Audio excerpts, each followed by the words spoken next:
Nangingisay at minsay nakatirik na ang mga mata ng isang lalaki nang dalhin ito ng kanyang mga kaanak sa Baroy Provincial Hospital sa bayan ng Baroy, Lanao del Norte. Ang biktima na kinilalang si alias Dingding, residente ng Barangay Libertad, ay nakagat ng aso. Halos isang buwan na ang nakaraan, subalit binaliwala at hindi agad nagpabakuna ng anti-rabies dahil maliit lamang ang tinamong kagat.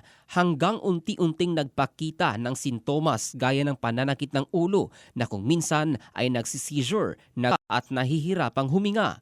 Nitong nakarang araw, isinugod na kanyang kapatid at ina sa pagamutan ang binata. Subalit hindi na tinanggap matapos nalaman ng doktor na rabies ang dahilan ng nararanasan ng binata at nasa fatal stage na ito.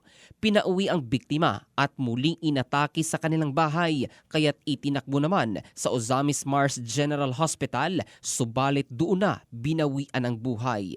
Dahil sa nangyari, mahigpit na nagpapaalala ang mga eksperto na dumulog agad sa pinakamalapit na health centers, rural health units at mga ospital sa oras na makagat o kahit kalmot ng mga hayop gaya ng aso, pusa, unggoy at iba pa para agad mapigilan ang epekto ng rabies sa katawan. Ang rabies, lubhang nakaaapekto sa central nervous system at 100% fatal, kaya't mahalaga ang agarang pagsangguni sa kinauukulan sa ganitong uri ng insidente.